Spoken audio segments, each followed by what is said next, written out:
Durante grande parte da antiguidade, o Oriente Próximo foi palco do surgimento de algumas das primeiras grandes civilizações da humanidade. Foi naquela região que nasceram cidades, impérios e tradições que moldariam a história por milhares de anos. Os sumérios ergueram as primeiras cidades da Mesopotâmia. Os acádios construíram um dos primeiros grandes impérios conhecidos. Os babilônios transformaram Babilônia em um centro de poder e cultura.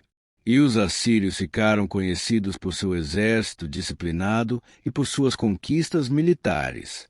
Mas nenhum império dura para sempre. No final do século VII a.C., o poderoso Império Assírio entrou em colapso. Depois de décadas dominando o Oriente Próximo, suas grandes cidades foram conquistadas por uma aliança formada principalmente pelos medos e pelos babilônios. Com a queda da Síria, o mapa da região mudou completamente. Ao sul, a Babilônia tornou-se a maior potência da Mesopotâmia. Sob reis como Nabopolassar, mais tarde Nabucodonosor II, o chamado Império Neobabilônico expandiu suas fronteiras, se consolidou seu domínio. Foi nesse período que Jerusalém foi conquistada e parte da população do reino de Judá foi levada para o exílio na Babilônia, um acontecimento que marcaria profundamente a história do povo judeu. Ao norte e a leste, outro reino crescia rapidamente, a Média. Habitada por povos iranianos, a Média ocupava uma posição estratégica entre as planícies da Mesopotâmia e o Planalto iraniano. Seu rei, Astíages, governava um território respeitado e exercia influência sobre diversos povos da região. Mais a oeste, erguia-se um reino famoso por sua riqueza, a Lídia. Seu governante, Creso, tornou-se tão conhecido por sua fortuna que, ainda hoje, expressões relacionadas ao seu nome são usadas para representar uma riqueza extraordinária. As rotas comerciais que cruzavam seu território levavam ouro, prata e mercadoria entre o Oriente e o mundo grego. Era um reino próspero, bem organizado e protegido por um exército experiente. Enquanto isso, ao sul do Planalto iraniano, existia um pequeno reino que poucos consideravam uma ameaça. Seu nome era Pérsia. Os persas compartilhavam origens culturais próximas às dos medos. Falavam línguas aparentadas. Possuíam costumes semelhantes, mas, politicamente, não ocupavam a posição dominante. Durante muito tempo, seus governantes estiveram subordinados aos reis medos. Para muitos observadores da época, a Pérsia era apenas mais um reino entre tantos outros. Nada indicava que dali surgiria um império capaz de transformar o mundo conhecido. Mas a história costuma seguir caminhos inesperados. Às vezes, as maiores mudanças não começam nas capitais mais poderosas, nem nos exércitos mais numerosos. Começam em lugares que quase ninguém observa. Foi exatamente isso que aconteceu. Em algum momento do início do século VI a.C., nasceu um príncipe persa. Seu nome era Ciro. Ao longo dos séculos, seu nome seria lembrado por gregos, babilônios, judeus e persas. Cada povo contaria sua história de uma maneira diferente. Alguns cercariam seu nascimento de lendas. Outros registrariam apenas seus feitos. Mas todos concordariam em um ponto. Aquele homem mudaria para sempre o destino do Oriente Próximo. Antes, porém, ele precisaria desafiar o poder do maior reino ao qual seu povo estava submetido, o Reino dos Medos. Poucos personagens da antiguidade tiveram sua infância cercada por tantas lendas quanto Ciro. Os principais relatos chegaram até nós por meio de autores gregos, especialmente Heródoto, que escreveu cerca de um século depois da morte do rei persa. Segundo essa tradição, tudo começou com um sonho. O rei dos Medos, Astíages, teria sonhado que sua filha, Mandane, daria à luz uma criança destinada a tomar seu trono. Preocupado com a interpretação desse presságio, Astíages decidiu casar Mandane não com o poderoso príncipe Medo, mas com um governante considerado muito menos ameaçador. O escolhido foi Cambises I, rei da Pérsia. Na época, a Pérsia ainda era um reino subordinado aos Medos. O casamento parecia uma forma de impedir que qualquer descendente daquela união representasse perigo para o trono. Algum tempo depois, Mandane deu à luz um menino. Seu nome era Ciro, mas, segundo Heródoto, Astíages voltou a sonhar. Dessa vez, o sonho foi interpretado como um sinal ainda mais claro de que aquela criança um dia governaria em seu lugar. Temendo a profecia, o rei ordenou que o recém-nascido fosse morto. A missão foi entregue a um de seus homens de confiança, chamado Harpago. Mas Harpago hesitou. Matar um bebê da própria família real poderia trazer consequências terríveis. Então decidiu passar a tarefa a um pastor chamado Mitrídates. Foi nesse momento que, segundo a narrativa de Heródoto, aconteceu uma reviravolta. A esposa do pastor havia acabado de perder um filho.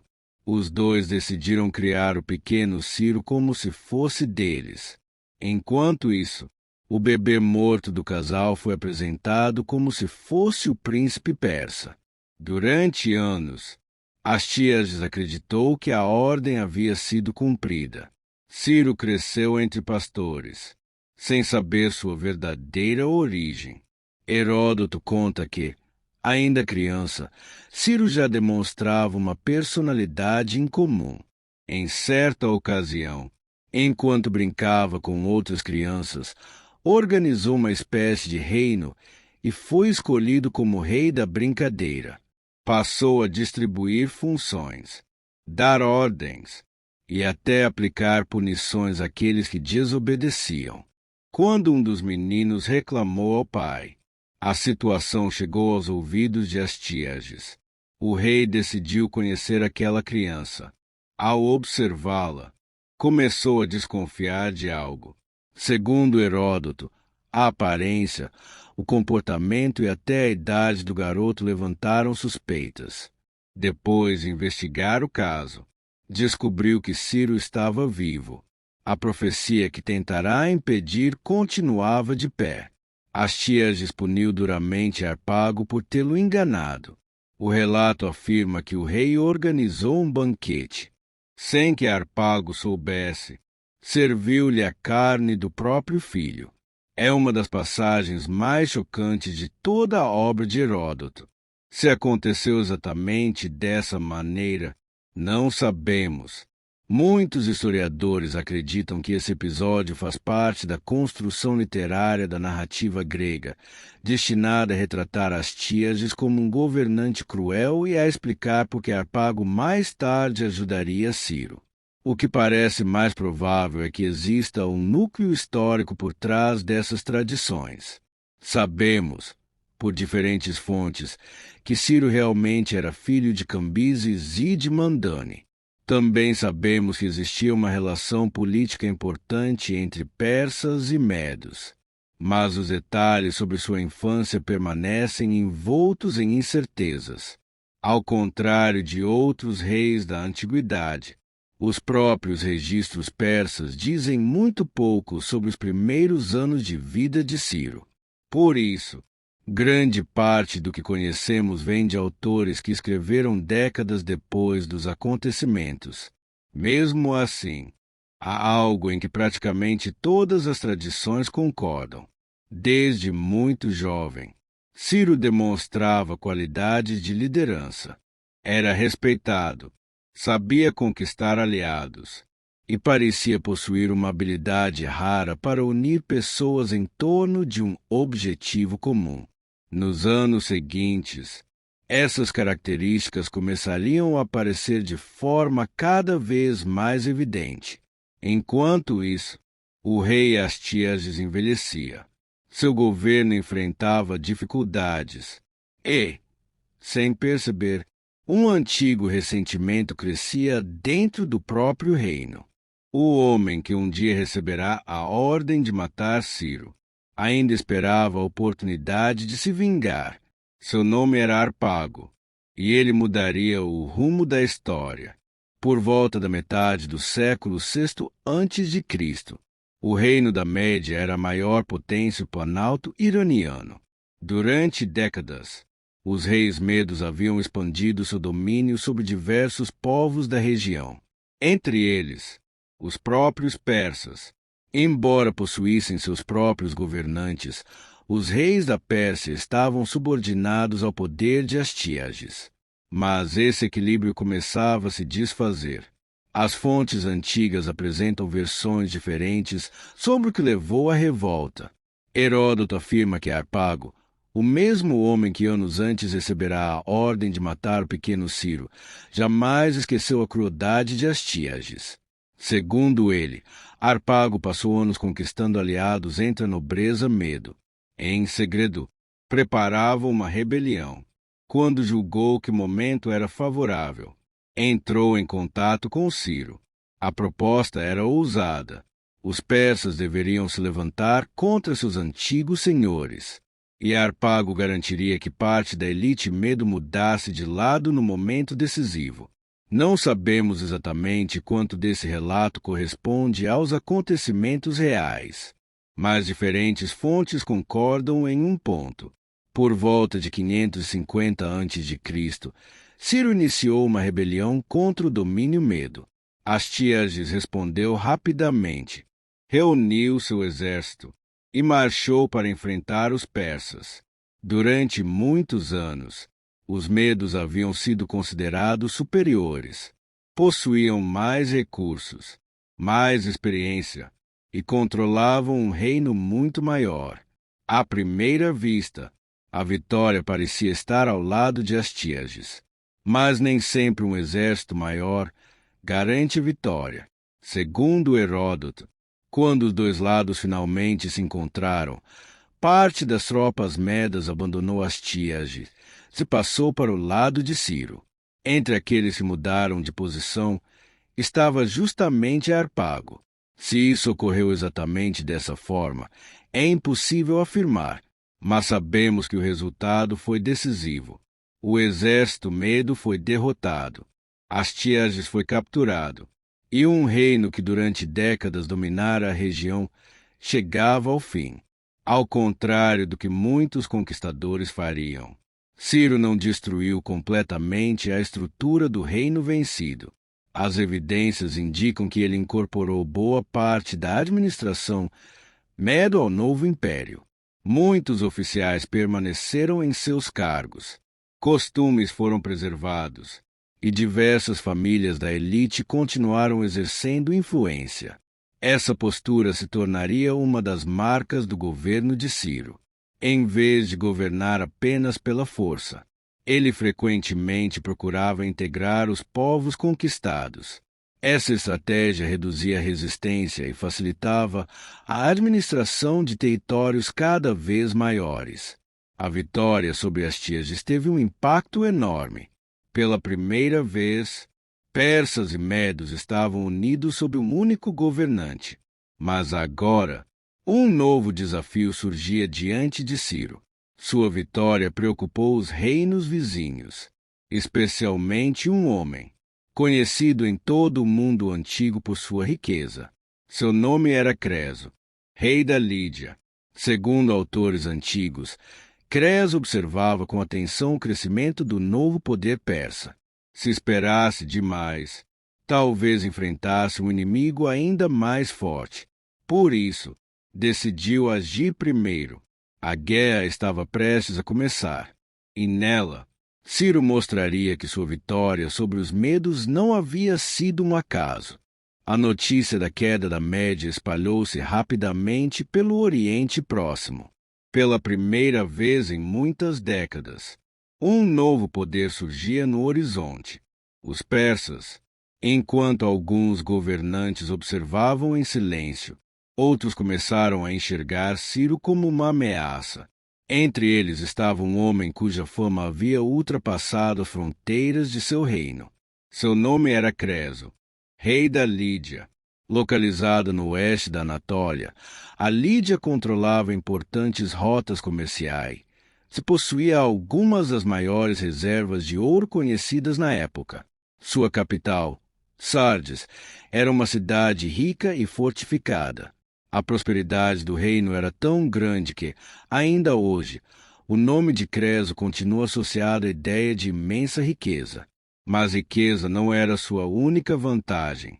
Os lídios também possuíam um exército experiente. Sua cavalaria era considerada uma das melhores do mundo antigo. Durante anos, essa força havia garantido a segurança do reino. Agora, Creso precisava decidir como reagir ao crescimento do Império Persa.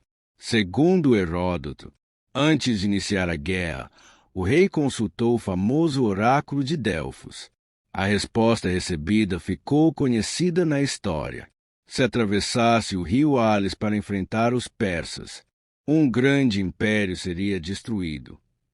Convencido de que a profecia anunciava sua própria vitória, Creso reuniu seu exército, cruzou o rio e marchou em direção ao território controlado por Ciro. Os dois exércitos encontrarão-se nas proximidades da cidade de Pteria. As fontes antigas indicam que o combate foi extremamente equilibrado. Nenhum dos lados conseguiu impor uma vitória decisiva. Com a chegada do inverno, Creso tomou uma decisão que parecia perfeitamente lógica. Voltou para Sardes. Seu plano era passar os meses seguintes reunindo reforços de aliados como o Egito, a Babilônia e Esparta. Na primavera, retornaria com um exército muito maior. Era um plano prudente, mas havia um problema. Ciro não pensava como seus adversários. Em vez de esperar, fez exatamente o oposto, sem dar tempo para que Creso reorganizasse suas forças. Marchou rapidamente até o coração da Lídia.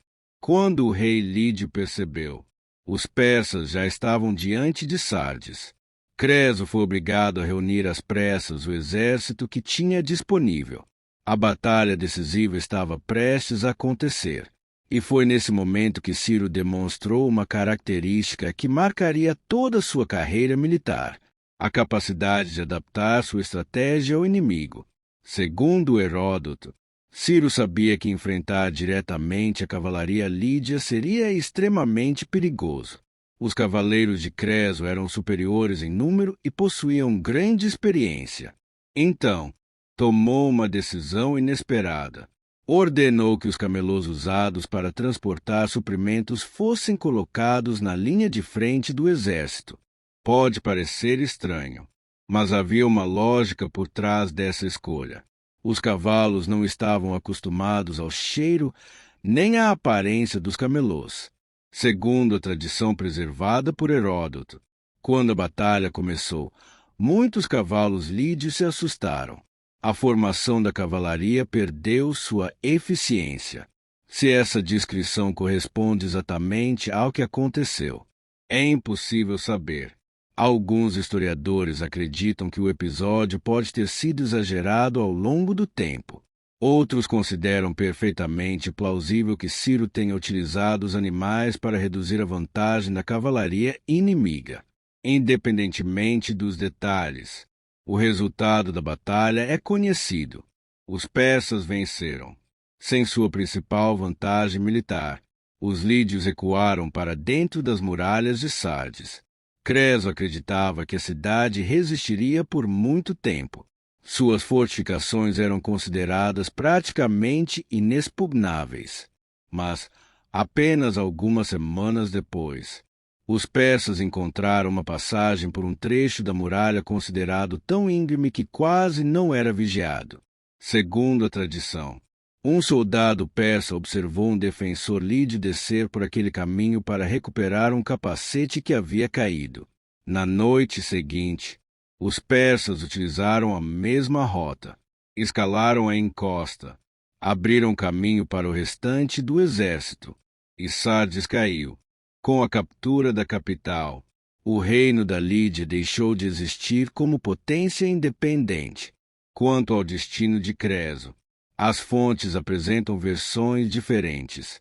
Heródoto afirma que Ciro decidiu poupar sua vida e até o transformou em conselheiro. Outras tradições contam histórias diferentes. O que parece certo é que a vitória sobre a Lídia transformou completamente a posição da Pérsia. Agora, Ciro controlava um território muito maior.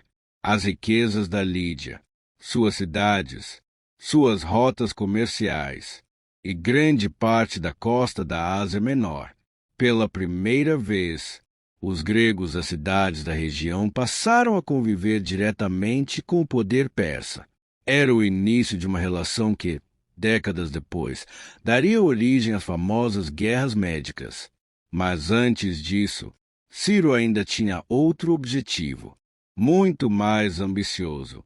No sul da Mesopotâmia, erguia-se uma cidade cercada por muralhas monumentais, centro de uma das civilizações mais antigas do mundo. Seu nome inspirava respeito desde muito antes do nascimento de Ciro. Babilônia.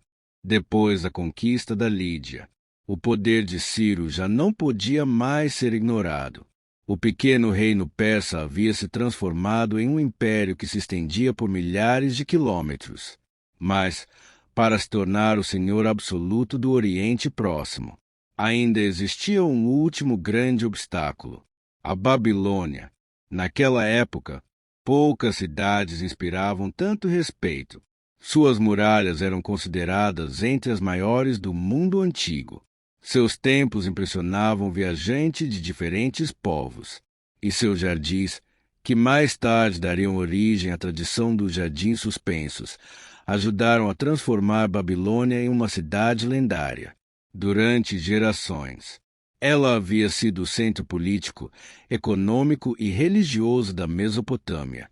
Conquistá-la parecia uma tarefa quase impossível. Mas havia um problema. O Império Babilônico já não vivia seus melhores dias. Seu rei era Nabonido. Ao contrário de Nabucodonosor II, que décadas antes havia fortalecido o império, Nabonido tomou decisões que desagradaram parte da elite religiosa e política da Babilônia. Durante longos períodos, afastou-se da capital, passando anos na cidade de Tema, na Arábia.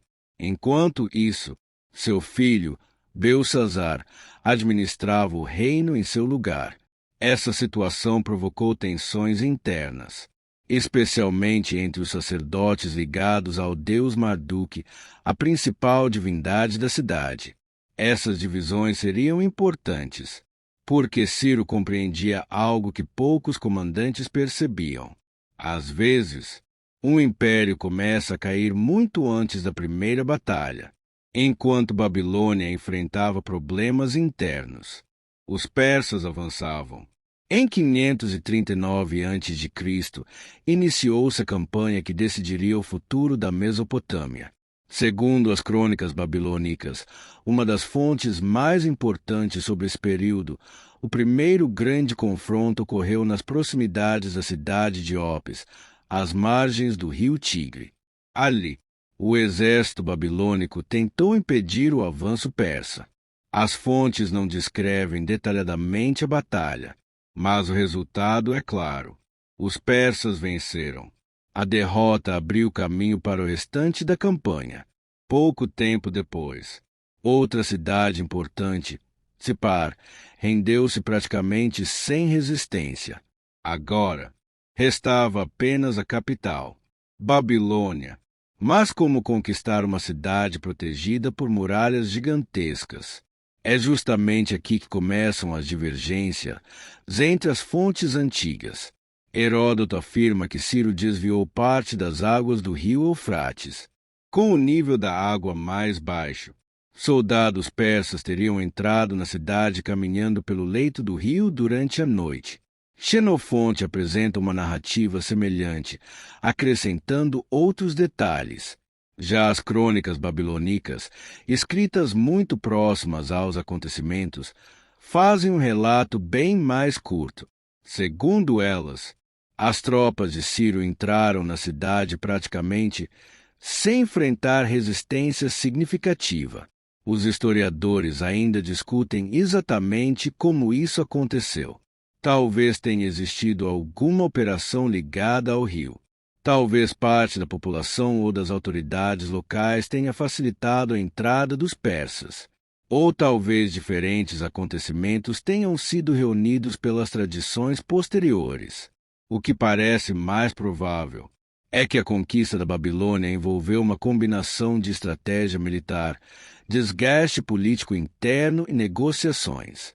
Seja qual for a explicação completa, o fato é que uma das cidades mais poderosas do mundo havia caído.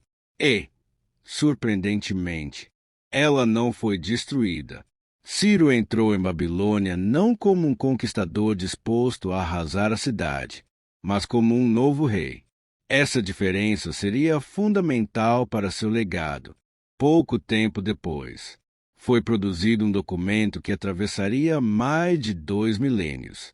Conhecido hoje como Cilindro de Ciro, escrito em escrita cuneiforme sobre um cilindro de argila, o texto apresenta Ciro como um governante escolhido pelo deus Marduk para restaurar a ordem na Babilônia.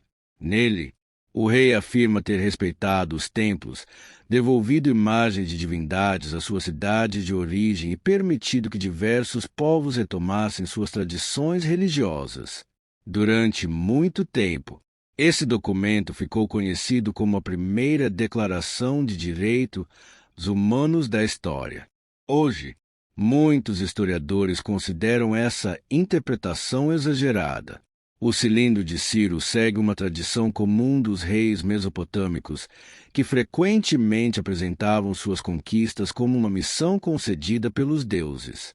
Ainda assim, o texto continua sendo uma das mais importantes evidências sobre a forma como Ciro desejava ser visto por seus novos súditos.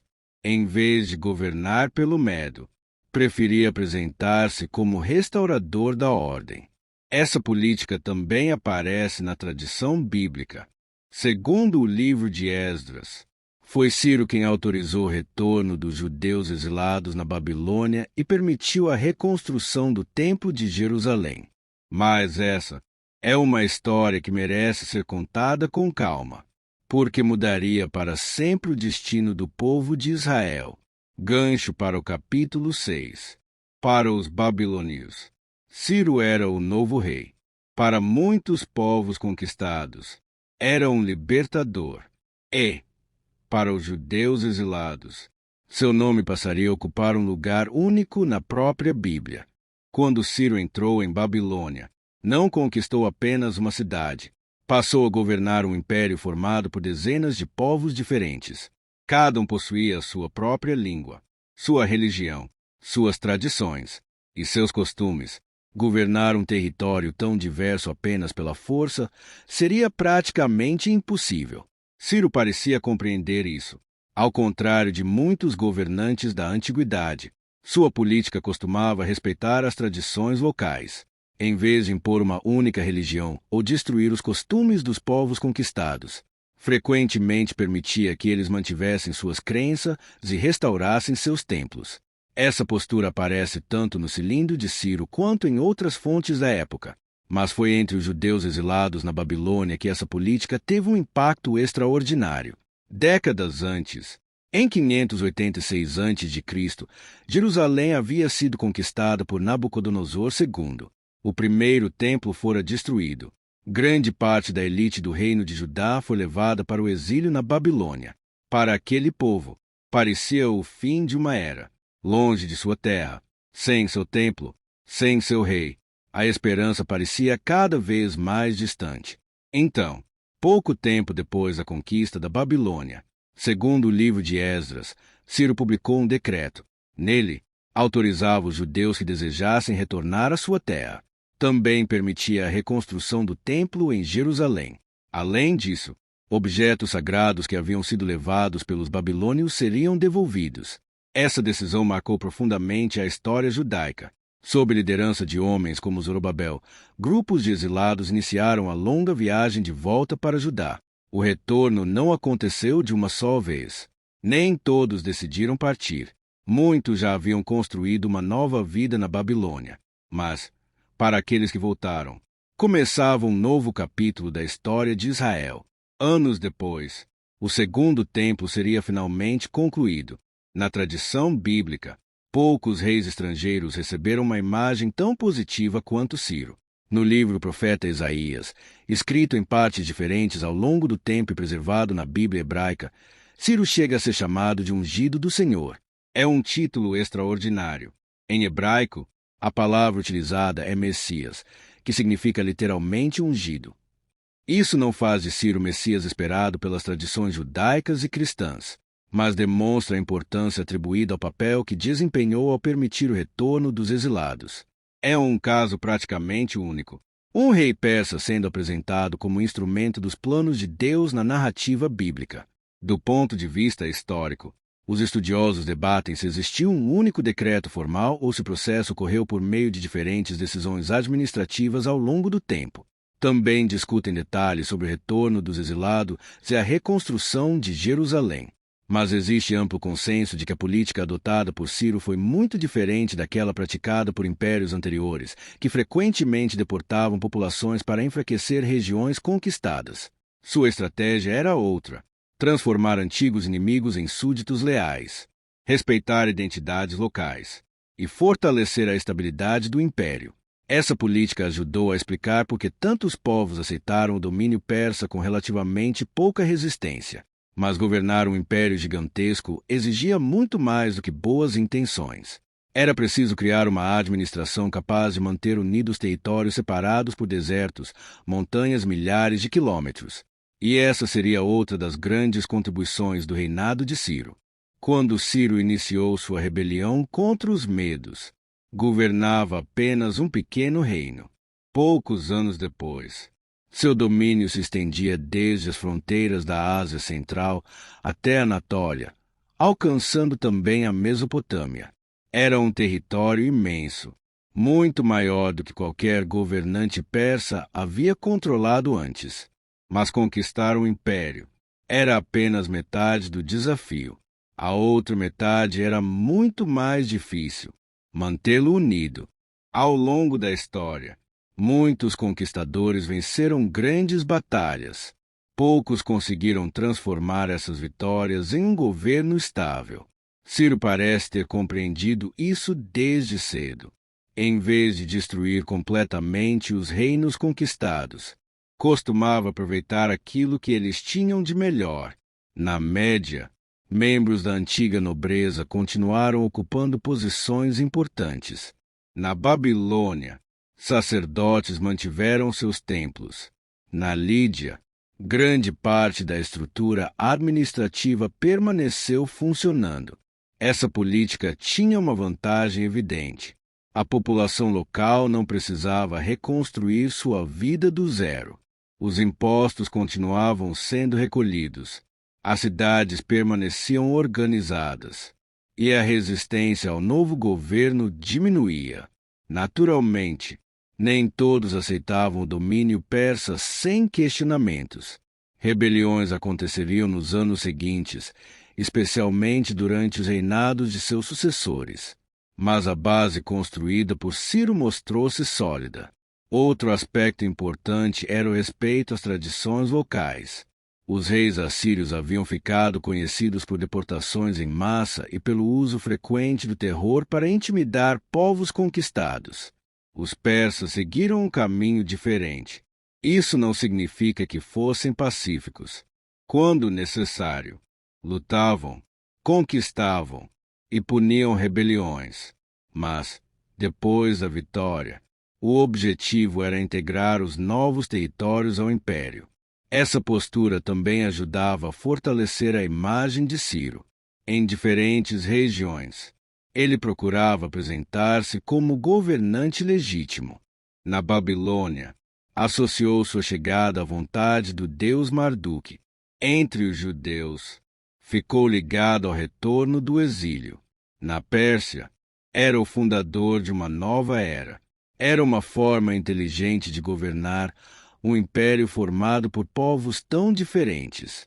Algumas das instituições que mais tarde se tornariam características do Império Persa, como o sistema de satrapias bem organizado e a famosa Estrada Real, alcançariam seu desenvolvimento principalmente durante o reinado de Dário I. Mas muitos historiadores consideram que foi Ciro quem lançou as bases desse modelo administrativo. Ele criou um império. Seus sucessores aperfeiçoariam sua estrutura. Enquanto reorganizava seus domínios, Ciro continuava olhando para além das fronteiras. Ainda existiam povos independentes ao norte e a leste. Alguns controlavam importantes rotas comerciais. Outros representavam ameaças constantes às regiões fronteiriças. Entre eles, estava um povo conhecido pelos gregos como masságetas, nômades, excelentes cavaleiros, acostumados às duras condições das estepes da Ásia Central. Enfrentá-los seria muito diferente de conquistar grandes cidades como Sardes ou Babilônia. Não havia muralhas. Não havia capitais monumentais. Havia apenas guerreiros acostumados a lutar em terreno aberto. Seria a última campanha de Ciro, e também a mais misteriosa. Depois de anos de conquistas, o Império Persa havia se tornado a maior potência do mundo conhecido. Ao oeste, controlava a Lídia. Ao sul, a Babilônia. Ao leste, diversos povos do Planalto Iraniano já reconheciam a autoridade de Ciro, mas as fronteiras do império ainda não estavam completamente seguras. Nas vastas planícies da Ásia Central, viviam povos nômades que não obedeciam a nenhum grande rei. Entre eles estavam os masságetas. Os autores gregos o descrevem como excelentes cavaleiros e arqueiros, acostumados à vida nas estepes, e extremamente difíceis de enfrentar. Ao contrário dos grandes impérios conquistados por Ciro, os masságetas não possuíam cidades monumentais. Não havia uma capital para cercar, nem um palácio cuja conquista encerrasse a guerra. Vencer aquele povo exigia outro tipo de estratégia. É justamente nesse momento que nossas fontes voltam a divergir. A versão mais conhecida é a de Heródoto. Segundo ele, os masságetas eram governados por uma rainha chamada Tomiris. Heródoto afirma que Ciro I tentou aproximar-se dela por meio de uma proposta de casamento. Tomiris recusou. Então, segundo essa tradição, Ciro decidiu invadir seu território. A rainha aconselhou prudência e chegou a oferecer duas opções para que ambos escolhessem um campo de batalha. Mas a guerra tornou-se inevitável. Ainda segundo Heródoto, Ciro preparou uma armadilha. Sabendo que os masságetas não estavam acostumados ao vinho em grande quantidade, deixou um acampamento abastecido com alimentos e bebidas. Depois ordenou uma retirada. Parte do exército inimigo ocupou o acampamento.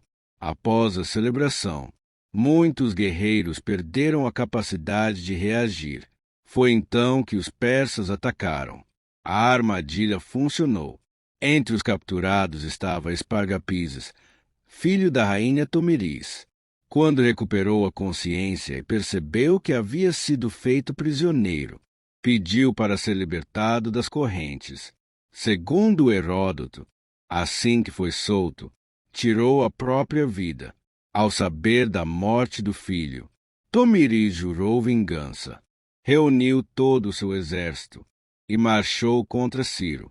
Heródoto descreve a batalha final como uma das mais violentas travadas entre povos considerados bárbaros pelos gregos. Depois de horas de combate, os persas foram derrotados. Ciro morreu em batalha. Sempre segundo Heródoto, Tomiris encontrou o corpo do rei persa, Mandou colocar sua cabeça dentro de um recipiente cheio de sangue, e teria dito: saciei-te de sangue, como prometi. É uma cena marcante, e justamente por isso, também é uma das mais debatidas. Outros autores antigos contam histórias completamente diferentes. Xenofonte, por exemplo, afirma que Ciro não morreu em combate. Segundo sua obra, chamada Ciropédia, o rei teria retornado à capital, reunido sua família e morrido tranquilamente já em idade avançada. No entanto, a maioria dos historiadores considera a Ciropédia uma obra de caráter filosófico e educativo, não um relato histórico preciso. Existem ainda outras tradições que colocam sua morte em campanhas contra diferentes povos da Ásia Central. A verdade é que não sabemos exatamente como Ciro morreu.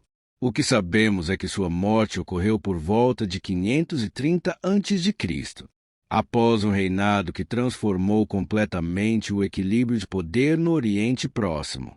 Seu corpo foi levado para a antiga capital persa de Pasárgada. Ali foi construído um túmulo de pedra, simples, mas imponente, mais de 2.500 anos depois. Esse monumento ainda permanece de pé, silencioso, como uma das últimas testemunhas da vida do homem que fundou o Império Persa. Mas, curiosamente, a morte de Ciro não marcou o fim de sua obra.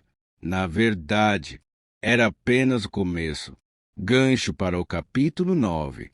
Ciro havia partido, mas o império que criou continuaria crescendo. Seus sucessores conquistariam novos territórios, enfrentariam os gregos, e séculos depois, um jovem rei chamado Alexandre cruzaria o Helesponto para desafiar a mesma potência fundada por Ciro. Afinal, qual foi o verdadeiro legado de Ciro, o Grande? Quando Ciro morreu, o Império Persa já era o maior que o mundo havia conhecido até aquele momento. Em poucas décadas, um pequeno reino situado no sul do Planalto iraniano havia se transformado em uma potência que dominava povos de diferentes línguas, culturas e religiões. Mas a grandeza de Ciro não pode ser medida apenas pela extensão de suas conquistas. Ao longo da história, muitos conquistadores construíram impérios. Poucos conseguiram criar estruturas capazes de sobreviver à própria morte. Foi exatamente isso que aconteceu com a Pérsia. Seu filho, Cambises II, deu continuidade à expansão do império e conquistou o Egito. Anos depois, Dário I reorganizou a administração, fortaleceu as satrapias, ampliou a estrada real e consolidou um sistema que permitiria ao império governar milhões de pessoas. Sob seus sucessores, a Pérsia alcançaria sua maior extensão territorial, do Vale do Indo até as fronteiras da Europa, do Egito às montanhas da Ásia Central. Tudo isso começou com Ciro. Seu legado, porém, foi além da política e da guerra. Entre os judeus, seu nome ficou ligado ao fim do exílio babilônico e ao início da reconstrução de Jerusalém. Entre os babilônios, foi apresentado como rei escolhido para restaurar a ordem após o governo de Nabonido. Entre os persas, passou a ser lembrado como fundador de uma nova era. Até mesmo entre alguns autores gregos, frequentemente apareceu como exemplo de liderança e sabedoria. Naturalmente, nem todas essas imagens devem ser aceitas sem questionamento. Cada povo contou a história de Ciro de acordo com sua própria perspectiva. Os gregos misturaram fatos e tradições. Os textos persas procuravam legitimar seu governo. As fontes babilônicas registraram os acontecimentos sob outra ótica. E os textos bíblicos destacaram o papel desempenhado por ele na história do povo de Israel. É justamente comparando todas essas fontes que os historiadores tentam reconstruir a trajetória de Ciro. Nem sempre é possível ter respostas definitivas, mas um fato permanece incontestável. O mundo mudou durante o seu reinado. Séculos depois, Quando Alexandre, o Grande, conquistou o Império Persa, visitou Pasárgada, onde estava o túmulo de Ciro. Segundo os autores antigos, Alexandre demonstrou respeito pelo fundador do império que acabará de derrotar. Ordenou que o túmulo fosse preservado. É um episódio simbólico. O maior conquistador de sua época prestando homenagem ao homem que, antes dele, havia mudado completamente o mapa do Oriente. Mais de 2.500 anos se passaram. Impérios surgiram. Impérios desapareceram. Fronteiras mudaram inúmeras vezes. Mas o nome de Ciro continua vivo. Não apenas porque venceu batalhas, ou porque conquistou cidades, mas porque compreendeu algo que muitos conquistadores jamais entenderam. Vencer uma guerra é apenas o primeiro passo. O verdadeiro desafio começa depois da vitória. É preciso governar, unir povos diferentes, construir instituições e deixar um legado capaz de sobreviver ao próprio governante. Foi isso que transformou um príncipe persa em Ciro, o Grande. A história de Ciro não termina com sua morte. Na verdade, ela marca o início de um dos impérios mais influentes da antiguidade. Seus sucessores expandiriam ainda mais as fronteiras persas, enfrentariam as cidades gregas nas guerras médicas e, quase 2 séculos depois, o império fundado por Ciro seria desafiado por um jovem rei da Macedônia chamado Alexandre. Mas essa é uma história para outro dia.